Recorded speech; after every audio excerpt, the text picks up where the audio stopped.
Limited. Thank you, and over to you. Thank you very much. Hello, everyone. A very good afternoon from the USL team, and welcome all of you to our FY 2021-22 first quarter results call. I'm Tina Nagarajan, Managing Director and CEO of USL, and I'm really looking forward to this first interaction. I'm joined by my colleague Pradeep Jain, CFO of USL. Hope you and your families are staying well during this time. As we normally do, before we open the lines for Q&A, let me share a perspective on the results that we announced Friday evening. As we all know, the country experienced an unprecedented humanitarian crisis in the quarter gone by, with a severe second wave of COVID-19 sweeping the country. Many of us have lost near and dear ones in this wave, while fighting gallantly on the personal front. In this context, our most critical priority was to look after the health and well-being of our employees and their families, and continue to play our role as a good corporate citizen towards our communities and the extended ecosystem. It fills me with immense pride that in addition to the ongoing 2-year Raising the Bar support program of rupees 75 crores for the restaurant and bar community that commenced on July 1st, 2020, USL and its parent company, Diageo PLC, committed an additional rupees 10 crores and rupees 35 crores respectively, so cumulatively rupees 45 crores in this quarter to support India's long-term public healthcare infrastructure. This additional mobilization commitment and our approach of one state, one district for the program has already started contributing towards expanding hospital bed capacity, oxygen sufficiency, and medical equipment like oxygen concentrators and other critical patient care devices. This will continue over the next few quarters. Let me now come to the operating performance during the quarter. In summary, it's been a resilient performance amidst a very challenging external environment, albeit aided by the weak comparator of the prior year. We've continued to build on our learnings from the first wave by instilling more agility in our operations in this stop-start environment. As all of you are aware, localized lockdown started in April in a few markets, and most of the states had restrictions on night curfews in May-June that led to access being severely compromised. That said, it is reassuring that we were back to full operations as we exited the quarter. Based on our experience of the first wave and the continued expansion in the vaccine coverage, we are confident that the recovery will gain further momentum. Our commitment to innovation and renovation in the portfolio continues. Some of you may have seen the new and renovated bundle of Black Dog whiskey that is now present in 3 markets as we speak and will get extended nationally as the year progresses. McDowell's No. 1 continues to retain its momentum after a strong performance over the last few quarters. Hipster, our pocket scotch innovation, now in its second year, also continues to gain momentum and is present in key markets in India. Additionally, we have made a foray into craft whiskey with the launch of Epitome Reserve, a 100% rice grain whiskey, an in-house innovation exclusively crafted by our master blender. While all of you would have seen the press release and the results, let me again call out the key salient points. Our reported revenue increased 57%, with Prestige and Above at 58% growth and Popular at 60%, lapping the national lockdown of last year. Consumer demand in off-trade remained resilient within the constraints of the lockdown. On-trade continued to be adversely impacted, both store opening and footfall. Price mix was unfavorable during the quarter on account of high Scotch salience markets, especially North India, impacted adversely by the COVID second wave. On the policy front, we have spoken of West Bengal in the prior quarter. We continue working very closely with the government in our advocacy efforts for reducing levies and having a favorable consideration on pricing. We are looking forward to the new excise policy in Delhi coming into play with effect from October 1st, 2021, and our role in transforming the retail landscape of the national capital city that really befits its stature. Stable commodity prices and continued management focus on productivity led to 296 basis points improvement in our gross margin to 44.6%. Our A&P reinvestment rate at 5.2% is in line with last year, reflecting the not so conducive external environment for execution and some conscious calibration in view of the impact on the top line during the quarter. Staff cost increase in the quarter is due lapping the prior year one-time decision of the management across the Diageo world to forego the variable performance-linked salary component driven by the global uncertainty of the pandemic. Additionally, rupees 17 crore provision in the current quarter has been absorbed on account of a VRS package at one of our facilities in line with the progression to the end state manufacturing footprint. Our EBITDA margin stands at 10.4% for the quarter, significantly higher versus the negative in the same quarter of the prior year. However, it is subdued on account of the operating deleverage driven by the impact of the second wave on the top line. The full impact of the accelerated debt retirement in the last 4 quarters and the lower interest rates now stand reflected in our financials. Our interest cost in the quarter is 60% lower than the prior year. Exceptional item includes a one-off provision towards an additional demand in relation to a historical customer dispute, having its roots much before Diageo's acquisition of USL. We are in dialogue with the customer to close this long outstanding issue in its entirety. In view of the confidentiality, we will not be able to share more details on this. All appropriate disclosures are already reflecting in our financial results. Profit after tax was at 69 crores in the quarter, a 132% increase versus prior year. Let me conclude by stating that alcohol as a category is and will remain resilient during difficult times. We remain focused on what is within our circle of influence, and that is to stimulate demand through our renovation, innovation, and other category growth initiatives. I also strongly believe that the embedded discipline and learning of the first 2 waves of the pandemic have enabled us to prepare for short-term disruption, and this will hold us in good stead in the coming quarters. Last but not the least, and I'm sure a lot of you have these questions in your mind, let me add the following. The strategic review of popular brands that we announced a couple of quarters ago is on track and will be concluded as per the stated timeline. I'm working with my team on a business strategy refresh, and over the next few months, we will share the elevated team once we are ready with full stakeholder alignment. With that, we can now open the line for Q&A. Thank you very much. We will now begin the question and answer session. Anyone who wishes to ask a question may press star and 1 on their touchtone telephone. If you wish to remove yourself from the question queue, you may press star and 2. Participants are requested to use handsets while asking a question. Participants are also requested to limit their questions to 2 per participant. Time permitting, you may return to the question queue for a follow-up question. Ladies and gentlemen, we'll wait for a moment while the question queue assembles. The first question is from the line of Avneet Roy from Edelweiss. Please go ahead. Yeah, hi, good morning. This is Avneet Roy from Edelweiss.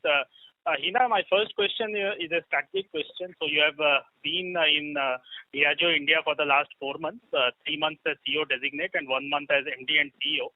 You have also been in Diageo Africa for 2.5 years. So my first question is essentially, next 2 years, what will be your number 1 priority? Will it be market share expansion against the other large players?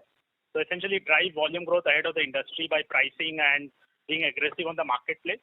Or will it be investing behind the brands, work with regulator, or it will be the third option, which is the current one, wherein status quo in terms of marketing, margins, innovation, pace, etc. will continue?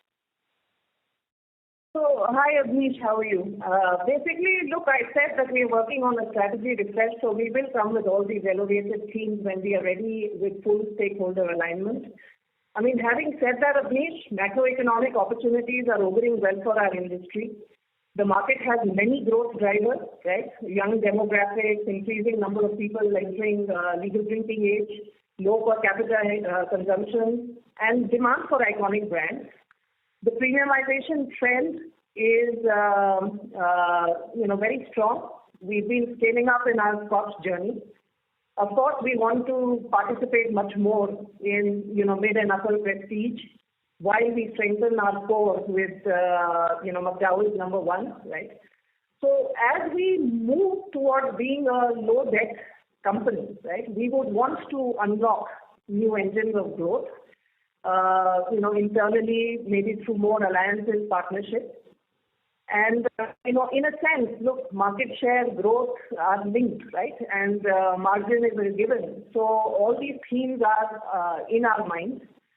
And I would say that I've got a lot of confidence in our people, our strategy, the resilience of our business, and in our ability to deliver long-term shareholder value.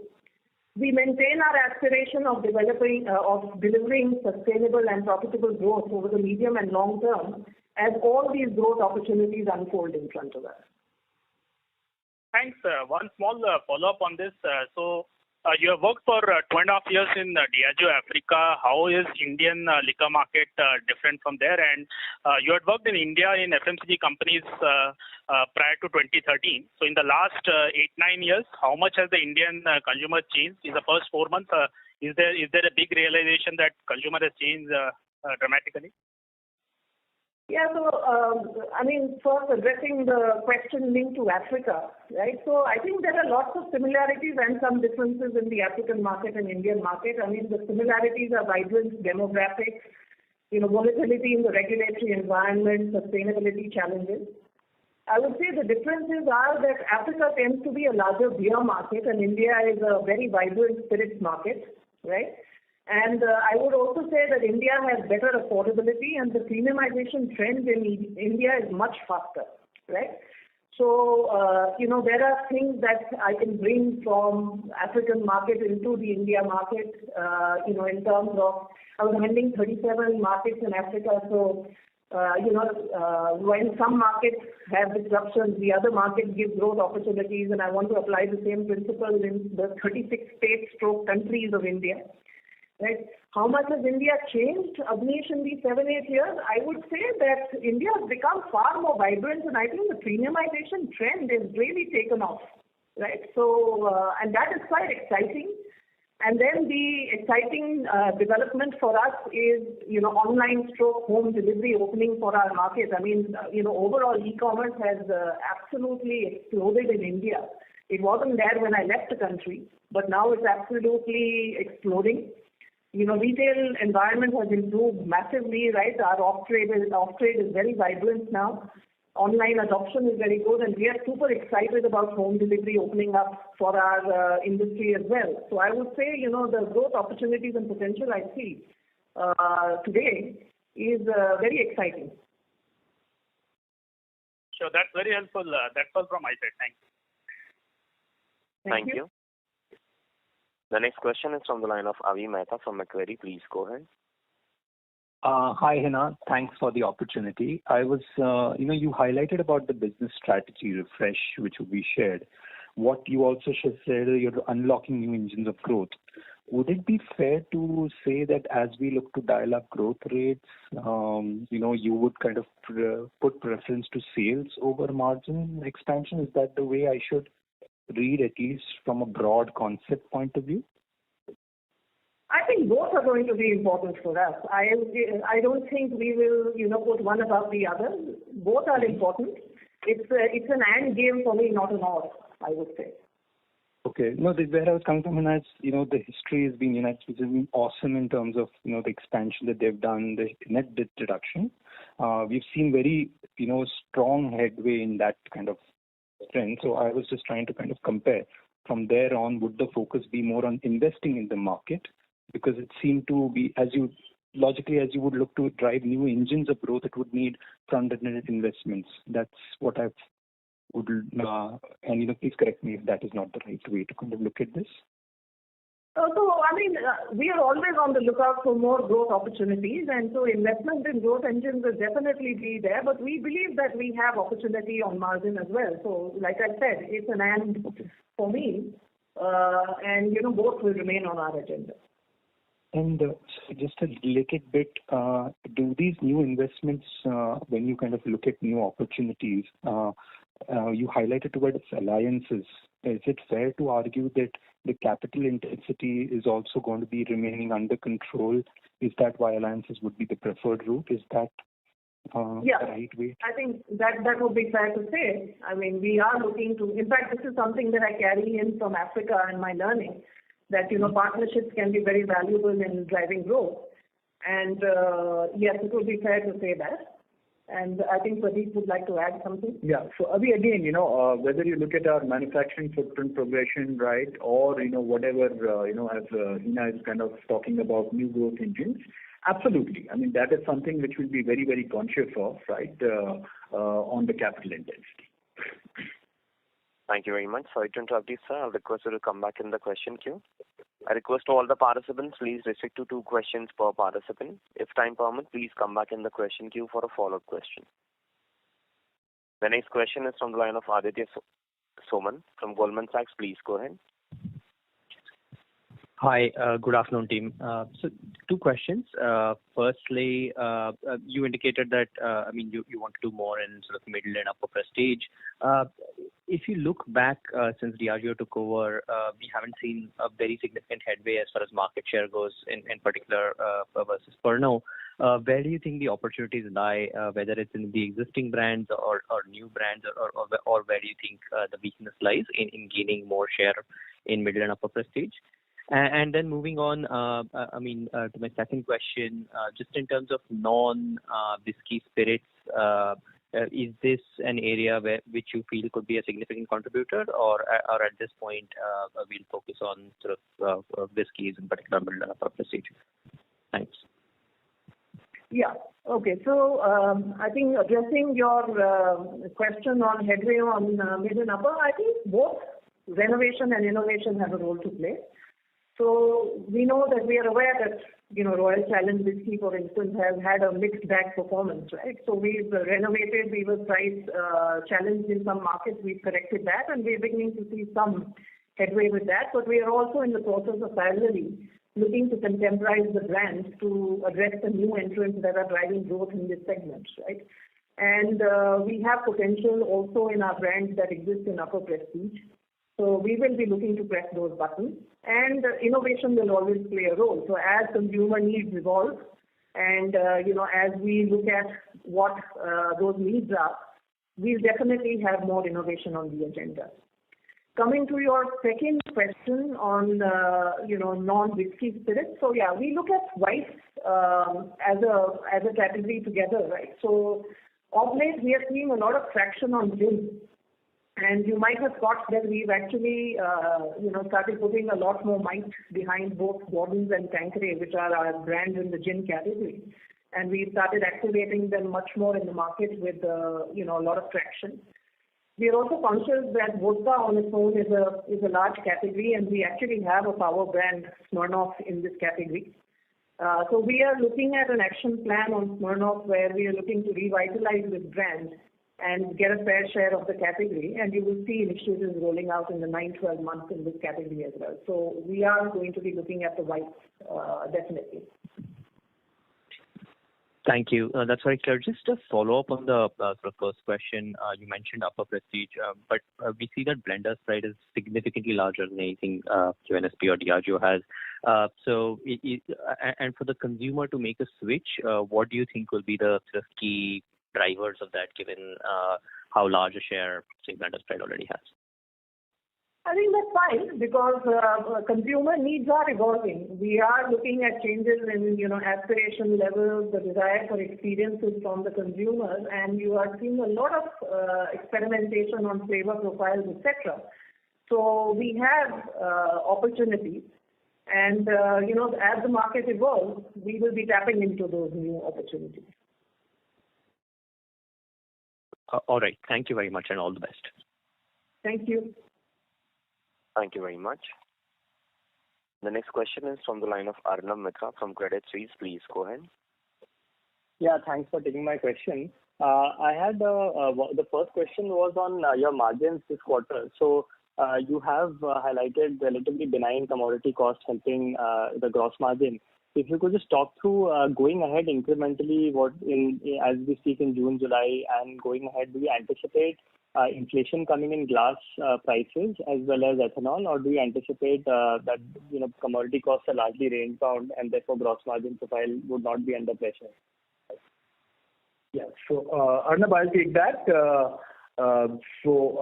Look, there are two items which are a big portion of our COGS portfolio, glass and the neutral spirit cost, right?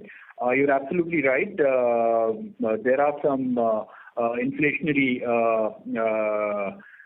trends on the glass line, right? In fact, as we speak, we have given some price increases, so that will bleed into the P&L for the coming quarters.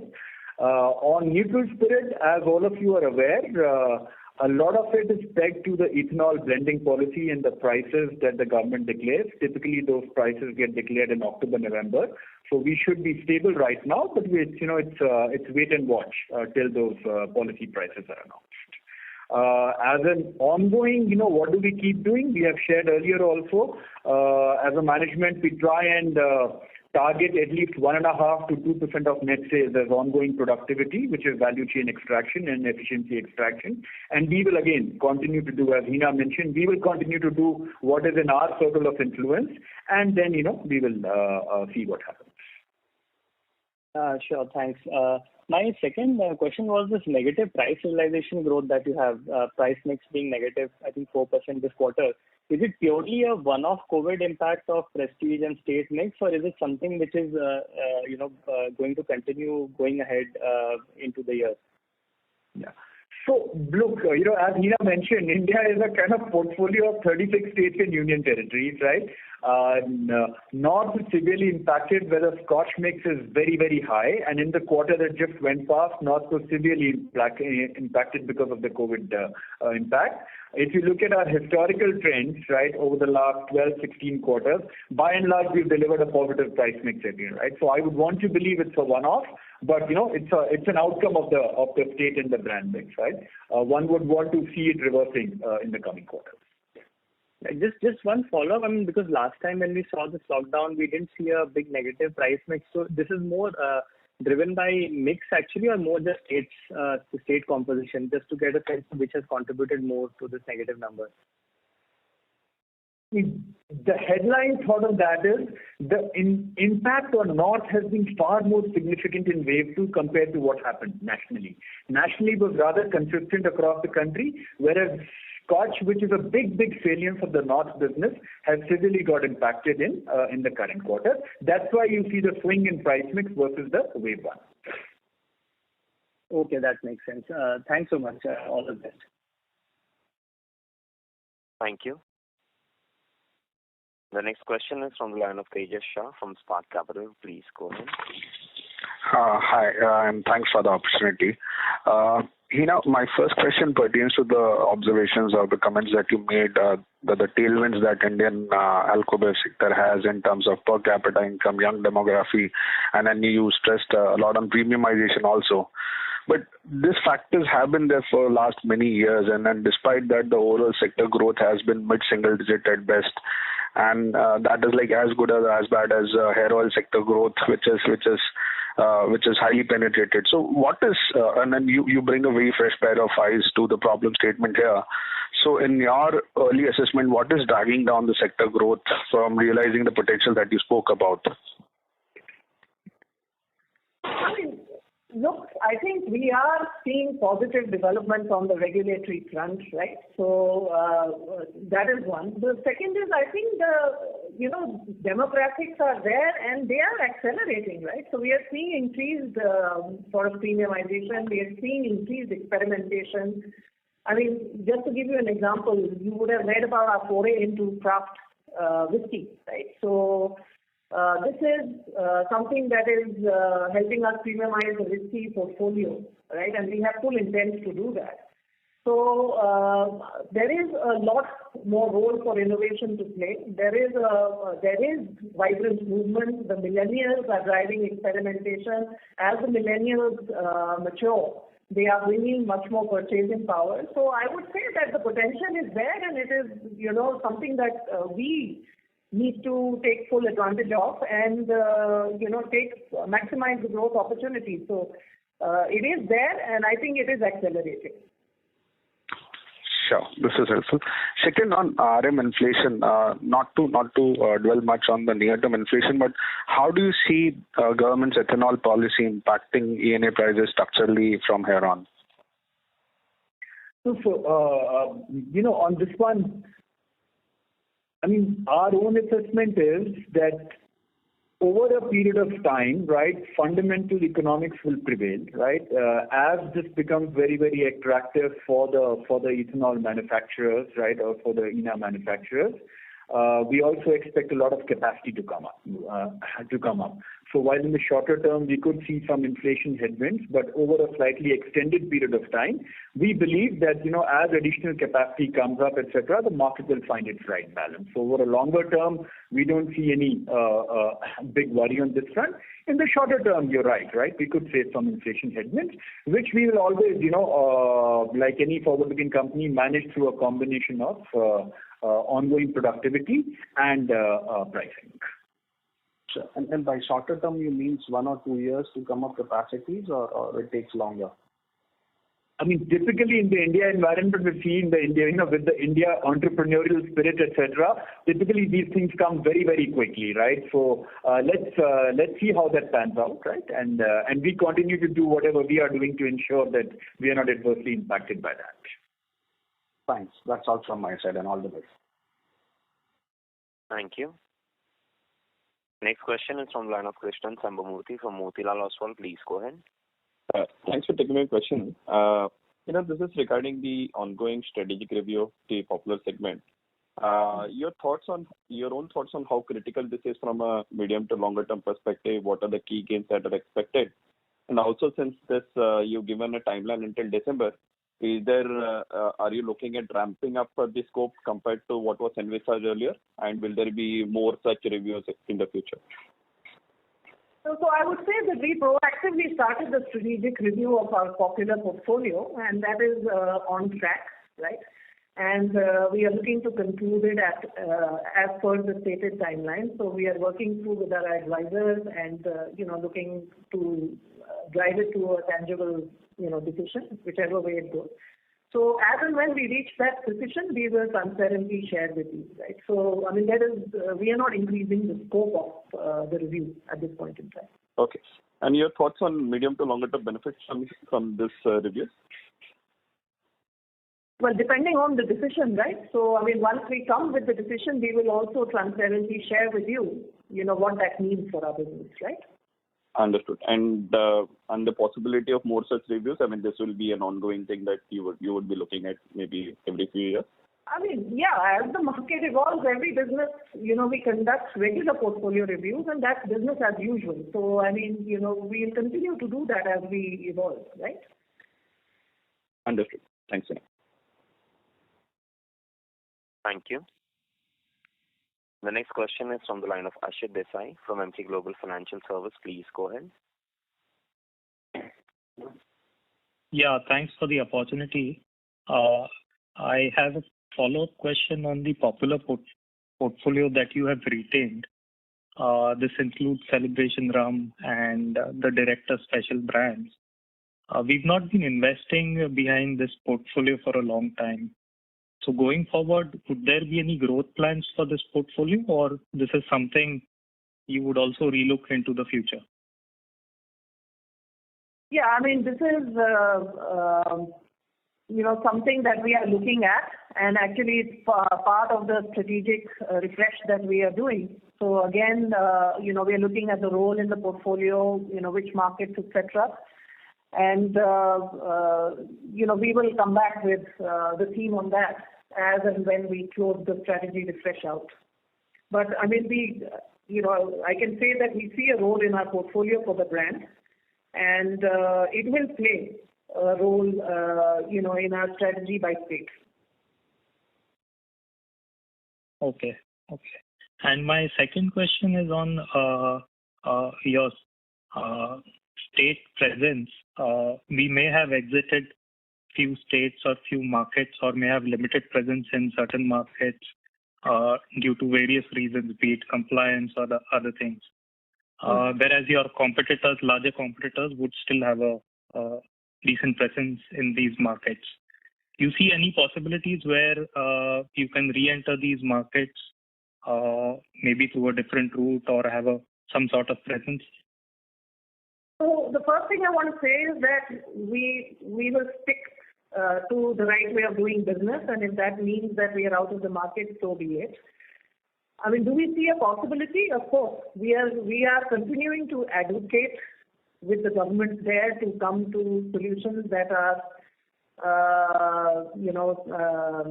that are acceptable and help us do business in the right way.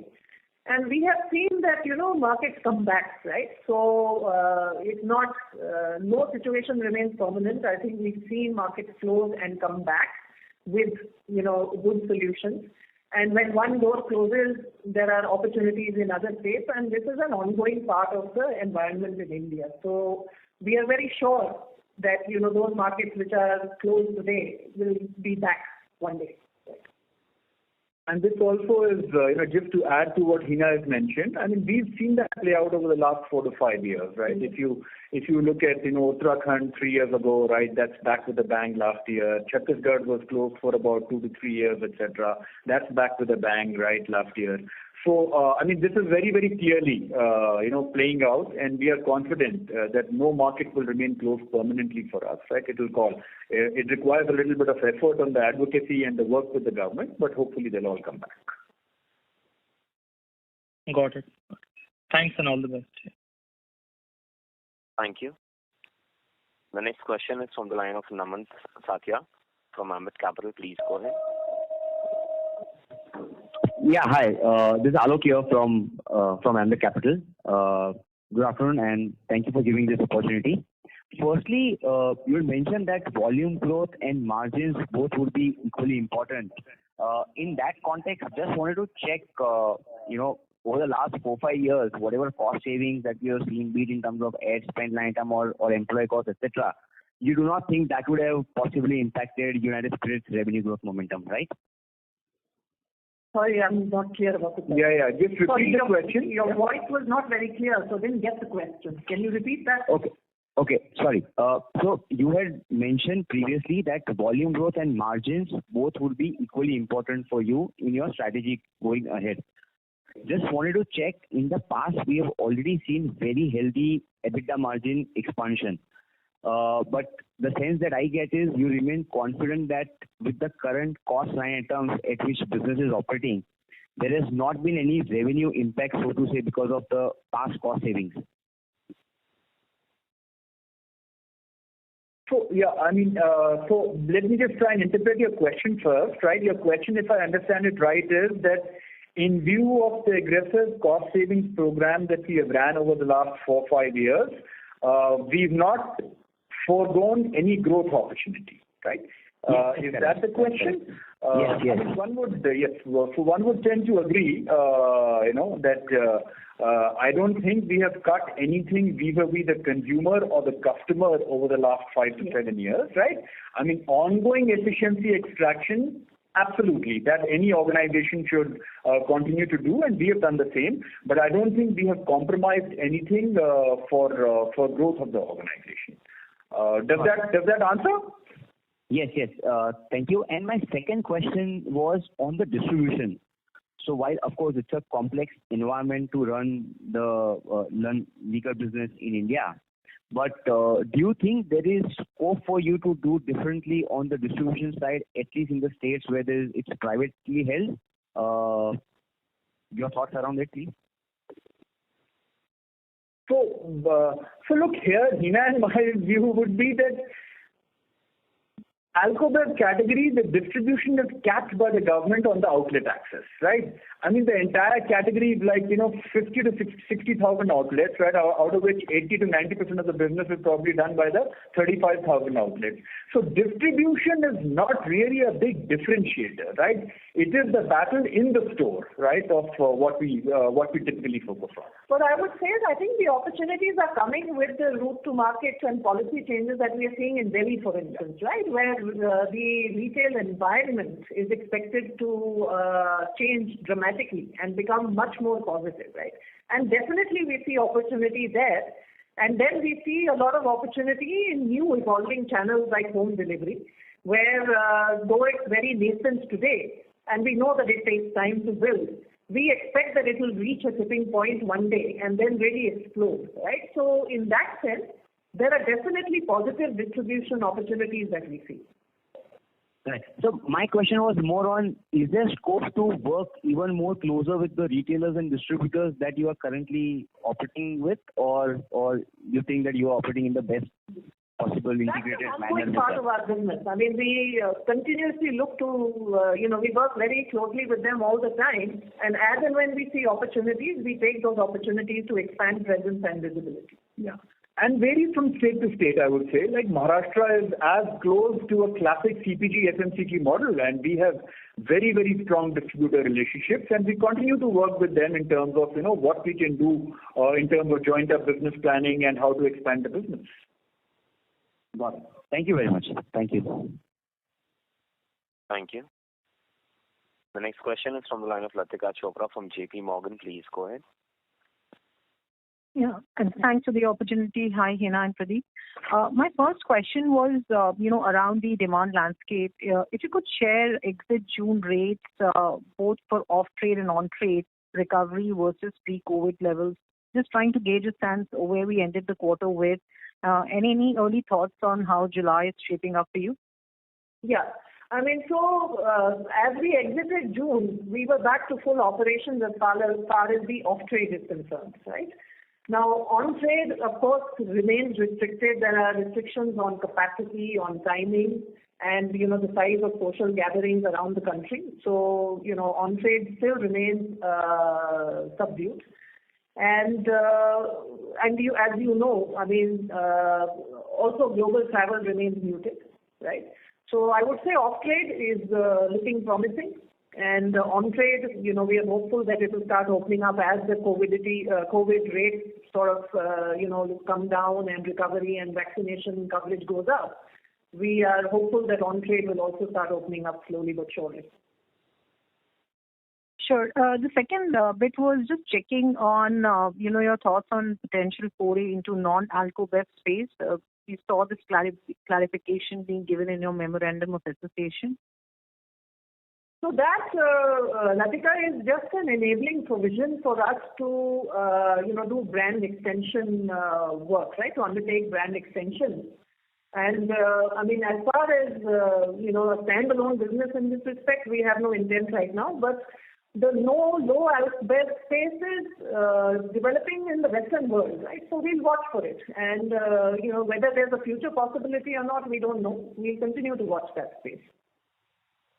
Sure. All right. Thank you. Thank you. The next question is from the line of Harit from Investec. Please go ahead. Yeah, good afternoon. Just had one question on the gross margin side. So, in spite of the product mix and state mix being adverse for the quarter, we've seen a sequential kind of improvement in the gross margin. I just wanted to get your sense on a kind of how you're thinking about this from an annual perspective, because on the one hand, your product mix will continue to improve, state mix will normalize, on-trade will improve. On the other hand, you have some level of inflation coming in, especially as you mentioned from glass. So, should we see an improving trend in this line item going forward, or it should be in a similar band? It's just wanted to get a sense from that. Yeah. So Harit, look, it's a conglomeration of multiple drivers, right? You're right, there will be a little bit of inflation as we've already spoken of, but we continue to press all levers of mix management, ongoing revenue management efficiencies, and our pipeline of the COGS productivity initiative, right? These are the three things that we continue to proactively work on. In some years, the inflation is kind of slightly higher side, so therefore we take a little bit of a backseat. But in case, the inflation is kind of stable, the prices, etc., we do see a little bit of higher margin expansion, right? So that's broadly, how we think about it, right? The intent always is to continue to extract ongoing efficiencies across the entire value chain of the business. Got it. Thank you for this. One more question was on the renovation side of the portfolio. So you mentioned There is a Black Dog renovation. You put that out in 3 markets. I just wanted to get your sense on, in terms of the overhaul of Black Dog, is this a packaging innovation, a blend plus packaging innovation? What's happened on that side? If you could give a little bit more color, as well as, what the kind of market expansion will be in the next 3 to 6 months on this. So Black Dog started rolling out, and the renovation is now available in 3 markets, right? So it's in Punjab, Haryana, and Telangana, and by December we'll be rolling it out nationally. It is a full change. So on the Triple Gold Reserve, there's a liquid change. There is a packaging change across, and we've also launched a new 14-year-old whiskey within the portfolio, right? So Black Dog was a bit slow in the past, and this is our renovation to contemporize the brand and get consumers to reappraise it as a premium contemporary scotch. Actually, we have a lot of Black Dog lovers in the country, right? And really the positioning platform of Savors the Pause. Our initial feedback from these 3 markets is very, very positive. People are really appreciating the liquid change on Triple Gold Reserve and the 14-year-old, and we are seeing very good repeat rates off the shelf from markets like Hyderabad. So I would say I am very confident that this change is going to sort of revitalize the brand. Those are my 2 questions. Thanks and all the best. Thank you. The next question is from the line of Sunita Sachdev from UBS Securities. Please go ahead. Hey, hi, Hina and Pradeep. Welcome, Hina. And I just had 2 very short questions, and all the best for your stint here. Just wanted you to talk around your strategy around the BIO business, since that is of strategic importance for Diageo as well. How do we run with it going forward? How does that business do? And if you can provide any more color on that business, that would be appreciated. And secondly, given your comments that you were excited about the online business, and a little surprised that you've exited the Hip Bar investment. So these are my 2 questions. Thank you so much. Thanks. So BIO, I think we've been on a continuous journey of scaling up as premiumization is growing, right? And we will continue to drive that as a key part of our portfolio. And we will be looking at levers such as newer additions in the portfolio as we go along to continue to build this part of our business. So it is a critical element of our portfolio and will remain so in the coming years. Your question on Hip Bar, I think Hip Bar, so I would say that, yeah, we are very excited about home delivery. And look, I will say that Hip Bar, when we entered Hip Bar, right, it was a very differentiated model. It was the only one that had a home delivery license in Karnataka. Since then, there have been newer entrants, and the models are evolving, right? So my experience, and I tell you, my 3 years spent in China, I learned a lot on e-commerce and this front. Basically, look, this takes a long time to evolve, right? So there is a maturing period where it will be a few years before we see it gaining scale. And in this period, there will be a lot of test and learn with different models to cater to the environment that exists in the country. So at this point in time, right, we feel that Hip Bar model maybe is not as differentiated as the Swiggies and Zomatos of the world. It's not differentiated enough, and it is not appropriate for us to invest in an exclusive alco-web only home delivery platform. It makes sense to release the promoter to do his other parts of the business. But we will continue to work with retailers, regulators, and delivery platforms to determine what are the best models that evolve in this space. And we will continue to sort of, look at this space and be very active to participate in the opportunity that we think can be a game changer in the future. Sure. Thanks for that. Apologies for pressing on the BIO question a bit. We all know it is strategically important for Diageo and USL. We wanted a little more insight into how that pans out for USL and what are, are we just getting a marketing fee, or do we take part in any other way in the profit pool? I wanted to know more about what you from Diageo, coming from Diageo, think about the India as a delivery business, I guess, retail. Yeah. Yeah. So let me take that, Smita, since this does come up repeatedly. Look, we are a national distributor, right? USL is the national distributor for the Diageo global brands, right? Extremely high pricing, therefore extremely gross margin accretive, right? So therefore, clearly, as Hina has called out, remains a very, very high focus, right? It allows us to tap into the premiumization space. The brands have a fundamental global equity associated with them, so therefore very, very strategically important, right? Now, on the margin perspective, what I want to share is that ultimately we need a portfolio of brands, to play our margin game also. What this allows us to do is, this is extremely high on the return on invested capital, if you see, right? We do not invest anything in our manufacturing capacity, right? All we are doing is getting the product from abroad, distributing it, and the margins are in line with any independent third-party distributor margins, right? So therefore, very, very high return on invested capital, and it has a very, very solid base in our portfolio that we would want to build and grow. All right. Thanks for that, Pradeep. One request, if it's possible to, add disclosures in your press releases every quarter on the BIO business, that would be very interesting. That would be very helpful. Thank you. We'll have to explore that, right? I don't want to make, we don't want to make any commitments right now, but yes, we'll happy to consider that and, come back to you. Thank you. The next question is from the line of Chanchal Khandelwal from Aditya Birla Capital. Please go ahead. Hi, thanks team, and welcome Hina on board. Just a few questions on the balance sheet. Today you have the best balance sheet in last 5 years from a United States perspective. What are the kind of capex plan for next 2 to 3 years? And given that you want to reduce the volatility of ENA, what kind of alliance or investment you will do to reduce this volatility? Yeah. So let me take that. So in terms of the capital, capex intensity, if you look at our run rates over the last 3-4 years, right, post acquisition, they have by and large been in a particular range, right? And we pretty much expect that range to continue, right? So there is nothing right now that we are seeing which will dramatically kind of change it, right? So that's one. And second thing is, yes.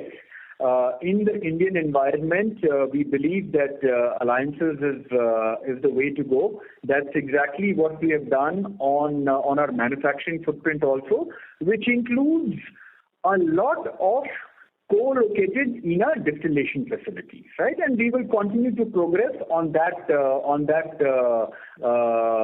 premise as we reach our end state manufacturing footprint.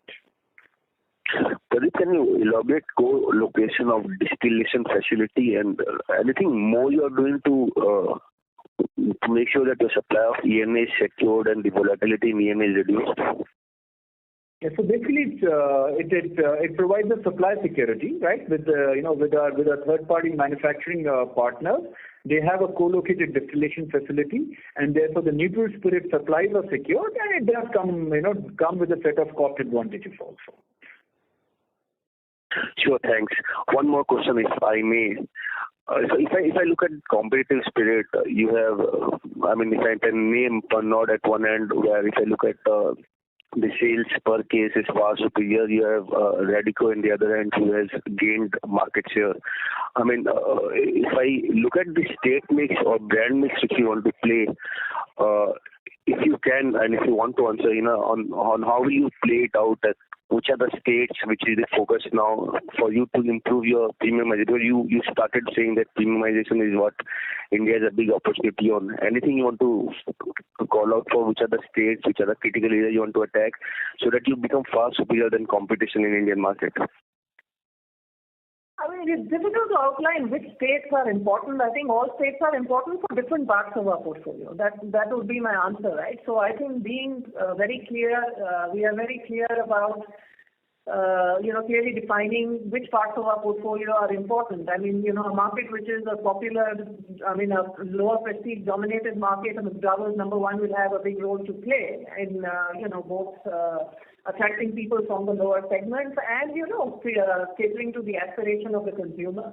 And we have the depth of portfolio to be able to play that in every state to an advantage. So I would say that I think as an ongoing part of strategy, we clarify which portfolio plays in which state, and we're going to continue to make that sharper and sharper, and then bring our renovations and innovations to take advantage of that. Sure, thanks. Thank you. The next question is from the line of Shirish from Centrum Capital. Please go ahead. Yeah, good afternoon, and Pradeep. Thanks for the opportunity and welcome back to India. I have two questions. The first question is that in Q1, what is the weighted inflation we have experienced, and how much price increases we have tried to mitigate this cost inflation? And my second question is in relation to the previous participant's question. I think our channel checks suggest that mid-premium segment is picking up very quickly, and there is a regional players also trying to throw in their hat. While it may be true, but the important factor which I wanted to have your candid view is that when the off-trade is becoming a little more important during this lockdown period, do you see any abrupt different behavior from the competition? And if that's so, what is our thought and how we are trying to explain our position to the retailer? Okay, so maybe I'll take the inflation and the pricing question first, and then I'll have to request you to summarize and repeat your second part of the question so that Hina can take that, right? So Q1 versus Q1 of prior year, I think inflation, there was hardly any inflation, right? At least in the core raw and packaging materials. But like we said, in the earlier part of the call, we have given glass price increases as we kind of exited the quarter, and therefore you will see the impact of that in the subsequent quarter. Pricing, again, we've got pricing from a few states, right, as the excise cycle, pricing cycle finished. And again, you'll start seeing a little bit on account of that in the coming quarters, right? Pricing would be in the range of about half percent to about 0.6%. That's roughly the national weighted average that we get pretty much, which we have got over the last 9-12 months, right? So that's the bit on your first question. If you can just repeat your second question, which was largely around mid-prestige. You made the point about new competitors coming into the category, but we didn't exactly catch as to what was your question. Yeah. Just to rephrase the question, during this lockdown period, off-trade is becoming a little more important in terms of consumer traction and the exposure. So I would suspect that the competition would have been a little aggressive on that front. Of course, once the on-trade opens up, you will have your merit to say that sales will heighten. But my view is, how would you manage if this lockdowns get little extended, and how you have managed the competition? I mean, we've pivoted very much to the off-trade as well, right? So as off-trade became more important, as in-home consumption, picked up, right? We have also pivoted very quickly, and I would say I'm very proud of the team and the agility they've shown in pivoting to off-trade and to, using digital for in-home consumption and, really moving our content to that. So I would say that's part of doing business and managing competition, and I think we've done it really well, I would say. So I'm quite pleased with, how fast we have moved there. We have also deployed resources, additionally into off-trade and invested as the market has evolved. So, and we continue to watch this mix of channels. And I'm very confident that with the learning that we've had over the last 2 waves and what we've seen as changes, if we see changes further, we will be able to adapt very quickly to that. Yeah. All right. Thank you, and all the best to you. Thank you. Thank you. Thank you. The next question is from the line of Siddharth Gupta from YHI Capital. Please go ahead.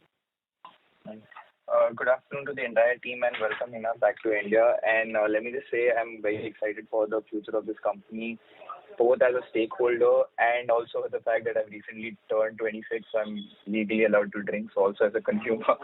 But let me just get to the question quickly. So from a very basic overlook, if I could see, there's roughly about 50% of your sales has come through what you're planning in your strategic to offload on your strategic review. So what effect do you think would it come on our OPM, which has roughly hovered between 12 to 16% over the past few years, right? And secondly, when it comes to what I've noticed is that the firm hasn't really been, I know that advertising is banned in India for alcohol, but I have seen competitor brands using quasi-marketing on social media a lot more than our brand. So is that something that's on the table? Because as you said, millennials are ready to tap in and spend more money on premium products. But I haven't been seeing a lot of activity from United Spirits on this end. So could you answer both those questions, please? So just to again, frame your question, Siddharth, your question is that what could be the implication on our business depending on the outcome of the strategic review? Is that the right understanding of your question? Right, sir. So because from my understanding, the total volumes of the mass brands which you are seeking to offload is roughly 49% of your sale volume.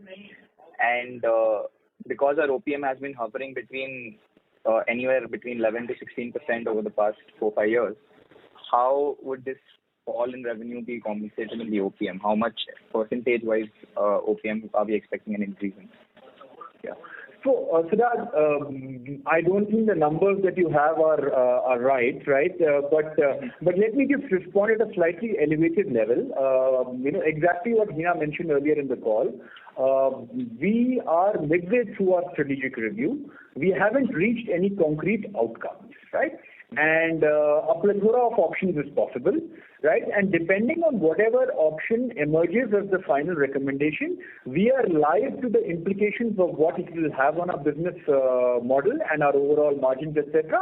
And we are working proactively to figure out a way of, ensuring that we are absolutely covered on that front, right? That's what we would want to say at this point of time. Right. So, but are we so what is the OPM that we're targeting over the next few years, if I can reframe my question then in that sense?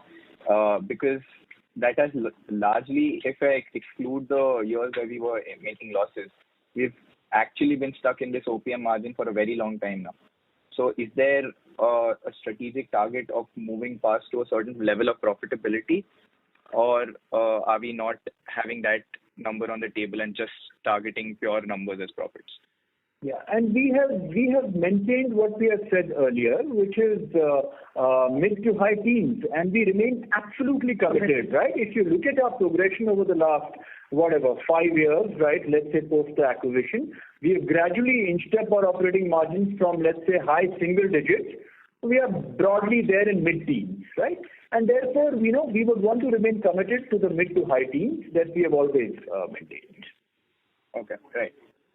Great. And if you could answer my other question with regard to the marketing endeavors, because that's also another thing that we've noticed over the past few years, that our sales hasn't grown at an exponential rate. It's grown incrementally, which has been great. We have done amazing work on the debt reduction front, which I commend the team management for. But what is it in the terms of innovative advertising or the outreach methods that the company plans on adapting? Yeah, so I think we do what is possible within the regulatory framework, right? So whether it is brand extensions or whether it is being able to do visibility at the store level and digital. I would say that I'm very pleased about the pivot we've done to digital advertising, and our work is actually quite breakthrough. And it is addressing the target audience quite sharply, and actually we have a bigger commitment to become even more targeted, and focused on our we have some really good tools that we use internally to make our marketing programs much more focused to the target audience that we are seeking through digital, and we will continue to drive that. and we have seen very good ROI from that. So our return on those investments is really good, and we will keep dialing that up. Thank you very much. Ladies and gentlemen. Mira, we can close the call now, right? It's past 1 o'clock. Yes, sir. I now hand the conference over to Ms. Hina Nagarajan for closing comments. Yeah, I would just like to say thank you very much for your time and the engagement on this call, and I wish you a good day. Thank you very much. On behalf of United Spirits Limited, that concludes this conference. Thank you for joining us. You may now disconnect your lines. Thank you.